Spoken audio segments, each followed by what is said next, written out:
ఓం శ్రీ మాత్రే నమః. ఇప్పుడు తెలియచేసేటువంటి అంశము హిందూ పురాణాల ప్రకారము విఘ్నాలు తొలగించే వినాయకుడికి ప్రతి ఒక్కరూ మొట్టమొదటిగా మనం పూజ అనేటువంటిది చేస్తూ ఉంటాము. ఎందుకంటే వినాయక చవితి రోజున భక్తి శ్రద్ధలతో గణపతిని ఆరాధిస్తే వారికి ఎలాంటి కష్టాలు అనేటువంటి ఉన్నా సరే అవన్నీ కూడా తొలగిపోతాయి అని చెప్పేసి, అలాగే వ్యక్తిగతంగా కుటుంబ జీవితంలో సుఖశాంతులు కూడా నెలకొంటాయి అని చెప్పేసి చాలామంది కూడా నమ్ముతూ ఉంటారు. హిందూ మత విశ్వాసాల ప్రకారం ఆ పరమేశ్వరుడు విఘ్నాధిపత్యం అధికారాన్ని విఘ్నేశ్వరుడికే ఇవ్వటము అనేది జరిగింది. అలాగే విఘ్నేశ్వరుడి యొక్క జననము అనేది మనం తెలుసుకోవాలి. హిందూ పురాణాల ప్రకారము భాద్రపద మాసంలో శుద్ధ చవితి రోజున వినాయకుడు జన్మించాడు. అందుకే ఈ పవిత్రమైన రోజున గణేష్ చతుర్థి పండుగను జరుపుకుంటాము అని చెప్పేసి మన పెద్దవాళ్ళు తెలియచేయటం అనేది జరిగింది. అయితే మరికొందరు ఈరోజు విఘ్నాలు తొలగించే విఘ్నాధిపత్యాన్ని గణపతి ఈ రోజునే పొందారు అని, అందుకే ఈరోజు వినాయక చవితి పండుగను జరుపుకుంటారని తెలియచేస్తూ ఉంటారు. బ్రహ్మదేవుడు సైతం సృష్టి కార్యాన్ని ప్రారంభించడానికి ముందు వినాయకుడిని పూజించినట్లు ఋగ్వేదం ద్వారా తెలుస్తోంది. గణ అంటే బ్రహ్మవైవర్తన పురాణంలో గణ అనే పదానికి ఒక అర్థము అనేది ఉంది. గ అనంటే విజ్ఞానము అని, అణ అనంటే తేజస్సు అని అర్థం వస్తుందని పండితులు తెలియజేస్తారు. ఇంకోవైపు పంచమ వేదంగా చెప్పుకునే మహాభారతం రచయిత వేదవ్యాసుడు కూడా తన లేఖకుడిగా వినాయకుడిని నియమించినట్లు శాస్త్రాల్లో పేర్కొనబడింది. అంతేకాదు గణపతి జయ కావ్యాన్ని అద్భుతంగా రచించడంతో దాన్ని దేవతలు తస్కరించారుట.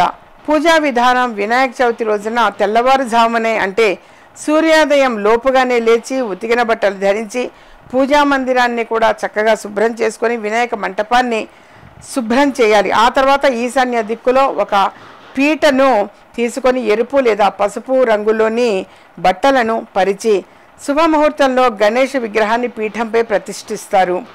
ఆయా ప్రాంతాలను బట్టి కొంతమంది 1 రోజు, 3 రోజులు, 5 రోజులు, 9 రోజులు ఈ విధంగా పూజా నియమాల ప్రకారం వినాయకుడిని సమర్పించాలి.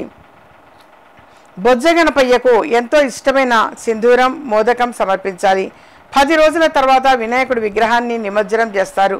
ఇలా చేయడం వల్ల లంబోదరుడు తమ జీవితంలో ఎదురయ్యేటువంటి అన్ని కష్టాలని కూడా తీరుస్తాడు అని చెప్పేసి తెలియచేయటం జరుగుతుంది. అయితే ఇందులో కూడా కొంతమందికి ఆనవాయితీ అనేది ఉంటుంది. పాలవెల్లి అనేది కడతారు.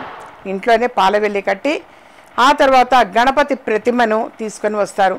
గణపతి ప్రతిమ కూడా ఈ నల్ల మట్టితోటి వాస్తవంగా ప్రతిమ ఒక డై అనేది ఉంటుంది. ఆ డైతో అప్పటికప్పుడే మరి తెల్లవారుజామున వెళ్ళి చక్కగా ముందుగా స్నానం చేసి తెల్లవారుజామునే ఒక ప్లేట్ తీసుకొని ఆ ప్లేటులో బియ్యం పోసి తీసుకొని వెళ్ళేవాళ్ళు. వాస్తవంగా అది పద్ధతి కూడా. అలా వెళ్ళి ఆ డై అనేది అంటే గణపతి ప్రతిమని వాడు ప్రింట్ వేసి ఇస్తారు నాన్న, అది అందులో ఆ బియ్యంలో కూర్చోబెట్టుకొని ఇంటికి తీసుకొని వస్తాం మనం. వాస్తవంగా అది పద్ధతి.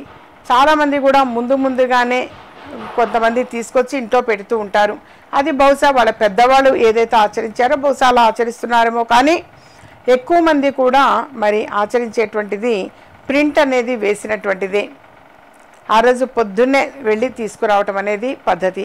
మరి ఈ మధ్యకాలంలో చూస్తే వినాయకుడిని ఆ ప్రతిమని పంపిణీ అనేది కూడా చేస్తున్నారు, ఉచితంగా పంపిణీ చేస్తున్నారు. వాస్తవంగా చాలా చాలా మంచిది నాన్న, వెరీ గుడ్ సర్వీస్ అది. అలా చాలామంది కూడా ఆ ప్రతిమని చక్కగా ఇస్తూ ఉంటారు. అది ముందుగానే చక్కగా అది కాస్త అంటే మన డైరెక్ట్గా లోపల అని కాకుండా లోపలే మనకు ఇంటి లోపలే కానీ కొద్దిగా బయట అలా ఉంచి తర్వాత మరుసటి రోజు పొద్దున్నే స్నానం చేసిన తర్వాత ఒక ప్లేటులో బియ్యం పోసి ఆ ప్రతిమను అందులో పెట్టి మనం లోపలికి తీసుకొని రావాలి. అలా తీసుకొని వచ్చి మరి ఆ పాలవెల్లియో లేకపోతే కొంతమందికి మామూలుగా ఆసనం వేసి కూర్చోబెట్టడమో, అది పాలవెల్లి అనేటువంటిది మొదటి నుంచి కూడా వస్తున్నటువంటి సాంప్రదాయం ఉంటేనే పెడతారు నాన్న, లేకపోతే కొంతమంది పెట్టరు. అలా చక్కగా కూర్చోబెడతారు. ముందుకు ఒక పీట వేస్తారు. ఆ పీట మీద ఒక వస్త్రం అనేది కప్పి దాని మీద బియ్యం పోసి బియ్యం పైన గణపతిని కూర్చోబెడతారు. ఇంట్లో ఇప్పుడు మగపిల్లలు ఉన్నారు అని అంటే మగపిల్లలతోటే చక్కగా చేయిస్తారు, పిల్లలతోటే అక్కడ కూర్చోబెట్టడం అనేది ఉంటుంది. ఉండి ఆ గణపతి ప్రతిమ పైన ఇలా గొడుగు అనేటువంటిది కూడా పెడతారు. పెట్టి ఒక చక్కని పూలదండ అనేది కూడా వేసి ఇక ఆ తర్వాత పూజా కార్యక్రమము అనేది ఎప్పుడైతే కుటుంబ సభ్యులందరూ కూడా రెడీ అయ్యి వచ్చి కూర్చుంటారు, అప్పుడు గణపతి పూజ, అలాగే గణపతికి ఆ పత్రి సమర్పించటము, 21 రకాల పత్రి అనేది సమర్పించటము. అలాగే గణపతికి ఉండ్రాళ్ళు అంటే చాలా చాలా ప్రీతికరం, ఉండ్రాళ్ళు అంటే చాలా ఇష్టం కాబట్టి ఉండ్రాళ్ళు అనేటువంటిది సిద్ధం చేయటము, వడపప్పు పానకము, అలాగే కొబ్బరి పలుకులు అని చెప్పేసి కూడా మనకు కూడా కథలో వస్తుంది. అటుకులు, కొబ్బరి పలుకులు, నానుబ్రాలు, ఇలా మనకి చక్కగా మనకి కథలో కూడా వస్తుంది. ముందుగా విధానము అన్నప్పుడు పూజా విధానంలో ఇవన్నీ ముందుగా ప్రిపేర్ చేసి పెట్టుకోవాలి నాన్న. చేసి పెట్టుకొని గారెలు, బూరెలు ఎవరి శక్తిని కొద్దీ వారు ఇలాగే చేయాలని ఏం లేదు. ప్రధానంగా ఉండ్రాళ్ళు అంటే ప్రీతికరం కాబట్టి ఉండ్రాళ్ళు తప్పనిసరిగా చేయాలి. గారెలు అనేది కూడా చేస్తారు, ఈరోజు బూరెలు అనేవి చేస్తారు, అలాగే పాయసం అనేది చేస్తారు, పులిహోర కూడా ప్రిపేర్ చేస్తారు. ఇలా ఎవరి స్తోమతను బట్టి వారు, అలాగే శక్తిని బట్టి, చేసే స్తోమత వరకున్నా చేసే శక్తి కూడా ఒంట్లో ఉండాలి, సపోర్ట్ చేయాలి. అందుకని ఆ విధంగా చేస్తారు. చేసి చక్కగా ఆ కథ అనేటువంటిది విని ఆ కథని భగవంతుడి మీద వేసి గృహ యజమాని ఎవరైతే ఉంటారో ఆ యజమాని కుటుంబ సభ్యులందరి తల మీద కూడా వేస్తారు అక్షింతలు. అలా అక్షింతలు అనేటువంటిది వేయించుకోవటం చాలా చాలా మంచిది. కథ అయిపోయిన వెంటనే అక్షింతలు వేయించుకుంటారు. ఆ కథ అనేది కూడా తర్వాత తెలియచేయటం జరుగుతుంది నాన్న. అది రాత్రిపూట చంద్రుణ్ణి చూడకూడదు అని అంటారు. మరి పొరపాటున ఒకవేళ చంద్రుడిని చూస్తే అందుకని చెప్పేసి మనకు ఆ కథలో కూడా ఉంటుంది. కథ మొత్తం విని అక్షింతలు అనేటువంటివి తల మీద ఇలా చల్లుకుంటే, తల మీద వేస్తే ఒకవేళ పొరపాటున చంద్రుడిని చూసినా నీలాపనిందలు ఏవి కూడా రావు అని చెప్పేసి మరి ఆ అక్షింతలు అనేవి అందరూ కూడా శిరస్సున ఇలా చల్లుకోవటం అనేది వస్తున్నది. దాని కథ కూడా వివరించటము అనేది జరుగుతుంది.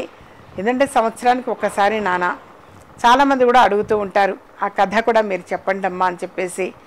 సో ఆ కథని కూడా వివరించడం జరుగుతుంది. ఫస్ట్ అది పద్ధతి. వాస్తవంగా చంద్రుడిని చూడకూడదు, ఎటువంటి పరిస్థితుల్లో ఈరోజు చూడద్దు. ఇప్పుడు నేను చాలామందికి పరిహారాలు రాసిస్తుంటా. పరిహారాల్లో భాగంగా శుక్లపక్ష చంద్రుడిని తప్పనిసరిగా దర్శనం చేసుకోండి అని చెప్పేసి రాసిచ్చుంటా.